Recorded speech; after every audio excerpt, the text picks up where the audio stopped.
Bismillahirrahmanirrahim. Assalamu alaikum and good morning everyone. My dear students of class 6, today I am going to talk about English assignment of 3rd week. So, let's get started.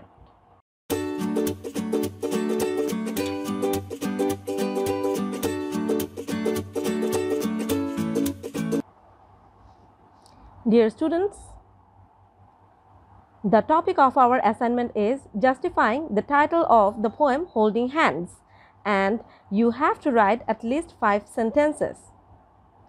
Therefore, before justifying the title of the poem, we have to understand the poem thoroughly. Let's look at the poem. তবে চলো আমরা line by line কবিতাটির অর্থ বুঝে নিই। টাইটেলে আছে holding hands, লিখেছেন Leonore M Lenk. Elephants walking along the trails, এখানে ট্রেইলস অর্থ লম্বা সারি, হাতিরা হাঁটছে চিহ্নিত পথ বরাবর। আর holding hands by holding trails, what do you mean by hands? Elephants do not have any hands. Actually poet এখানে মেটাফরিক্যালি বুঝিয়েছেন about the strong connection. Trunks and tails আর হ্যান্ডি থিংস।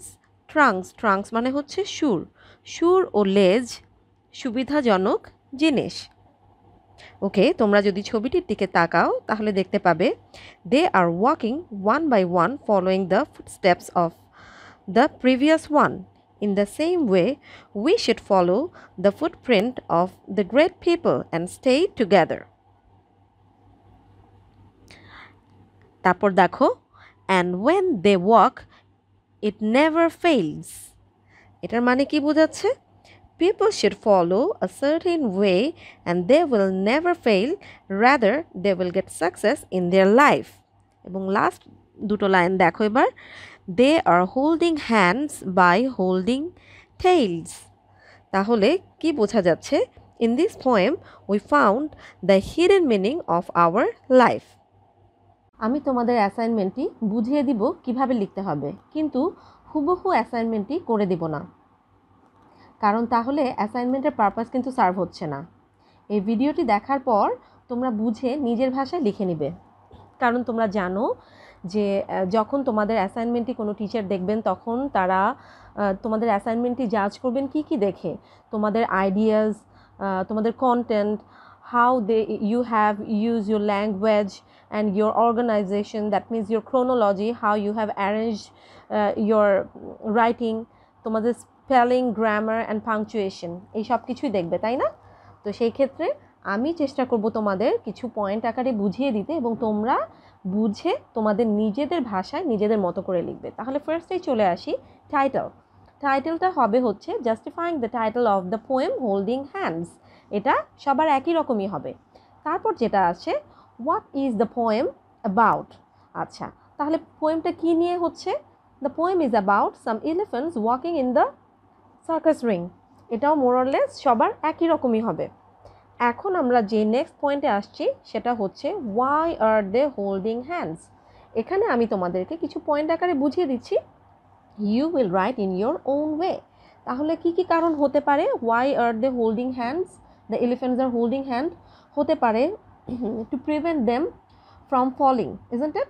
তারা যাতে পড়ে না যায় সেই জন্য তারা হয়তো তাদের হাত ধরে আছে, or so that they can walk steadily, এমনটাও হতে পারে। মোরওভার আরও কি হতে পারে? To stop being apart from each other, তারা যেন একজন থেকে আরেকজন চলে না যায়, যেন দূরে সরে না যায়, তাই না? আরও আমরা দেখতে পারি, আরও একটা পয়েন্ট আমি তোমার সাথে ডিসকাস করতে চাই, সেটা হচ্ছে তোমরা যদি রিয়েল লাইফে দেখো elephants walk by maintaining a group, তাই না? So it is their natural behaviour, isn't it? So these are the reasons why they are holding their hands. আচ্ছা, এরপর আরেকটা ইম্পর্টেন্ট পয়েন্ট নিয়েও তোমরা কথা বলতে পারো, why poet is telling holding hand. এটা কেন বলছে?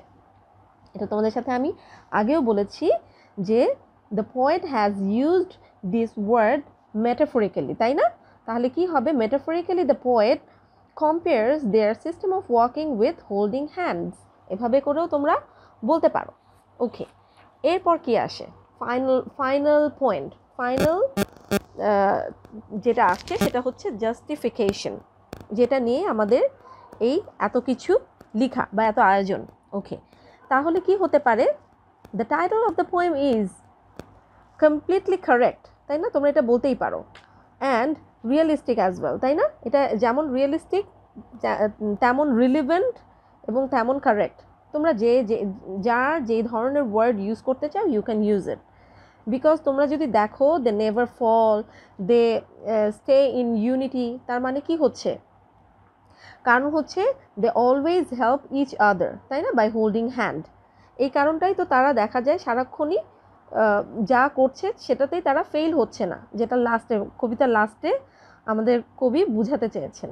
ওকে, like elephants if we stay untidy, if we stay unitedly, তাহলে কি হবে? We will get success in our life, তাই না? কবি কিন্তু এটাই বুঝাতে চেয়েছেন যে আমরাও যদি ওদের মতন এরকম ইউনাইটেড থাকি, we will get success. More over we can stay strong. তাহলে কি হবে? আমাদেরকে কিন্তু কেউ ভাঙতে পারবে না আমরা যদি একসাথে থাকি, ইউনাইটেড ওয়েতে থাকি। তাহলে কি হচ্ছে? According to the inner meaning of the poem, the title is well justified.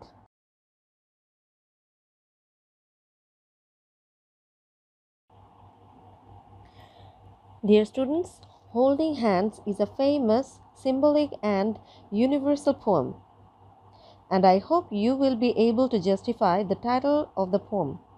Now, I would like to talk about another topic, Lesson 8, Grocery Shopping. এখানেও আমি তোমাদের পয়েন্ট করে বুঝিয়ে দিব, কিন্তু তোমরা পয়েন্ট আকারে লিখবে না। তোমাদের অ্যাসাইনমেন্টের দুটি টপিকই এটি করে প্যাসেজ বা প্যারা করে লিখতে হবে। Okay, so now what you have to do, at first you have to write down the definition. এখানে কিন্তু তোমরা ডেফিনেশন দিয়ে কোলন দিয়ে ডেফিনেশন লিখবে না, I am just pointing it out. You have to write in your own way, ঠিক আছে? এবং সেটা প্যারা করে লিখতে হবে। তাহলে ডেফিনেশনে আমরা কি আসছি? First of all, what is grocery shopping? Okay, তাহলে আমরা বলতে পারি buying necessary things from a grocery store are called grocery shopping. এখানে তোমরা উইদিন 1 or 2 সেন্টেন্সেসে গ্রসারি শপিংটা কি সেটা লিখে দিতে পারো। After that, what is grocery shop? A grocery shop is a place where daily necessary things are available, and you can write down some names of the items found in a grocery shop. ঠিক আছে? এরপর চলে আসছি আমরা, I have visited a grocery shop to buy some items and I went there with my father. ঠিক আছে? You can write with your father or your brother, anyone else. এরপর চলে আসি, why did you go there? কেন গিয়েছিল? what is the reason? You can give any one reasons. আমি দুইটা তিনটা রিজন তোমাদের সাথে আলাপ করছি। Suppose you can write that some guests came to your house, that's why your mother made a list and gave you to buy some grocery items. অথবা হতে পারে it can be any celebration like birthday celebration or marriage day celebration of your parents. অথবা it can be any special day, any festival like Eid day or Pohela Boishakh. এই ধরনের কোনো একটা reason তুমি দিয়ে দিবে যার জন্য your mother made a list and you went to buy the grocery items with your father. Okay, after that you have to give the name of the grocery shop and then its distance. It can be walking distance or you can write that okay, I went by rickshaw or by car. After that, what did you see there? এটা আমাদেরকে একটু elaborately লিখতে হবে যে আমরা কি কি দেখেছি। Okay, so you can write it was beautiful, decorated and tidy. Anyone could get the items easily. হ্যাঁ, তারপরে লিখতে পারো you saw their guard outside of the gate. আরও কি দেখেছো? Central AC, CC camera and cash counter, and over there a cashier who took money from the customers. আরও দেখেছো তুমি some salesmen and they were to serve the customer. So এইগুলা হচ্ছে তোমরা কি কি দেখেছো। And after that tell the list of the items you bought. What did you buy actually? Like sugar, 1 kg milk, 2 liters, blah blah blah. You just write down the items. And you took a trolley to get all the items, and your father paid the bill and took the change. And finally, you have to write why this is memorable day for you. It can be as you bought the items for any special day, that's why. Othoba you can write that you went there for the first time, that's why this is very memorable or very special day for you. So that's all about the assignment. So I hope you have understood and write it accordingly. Thank you. Bye bye.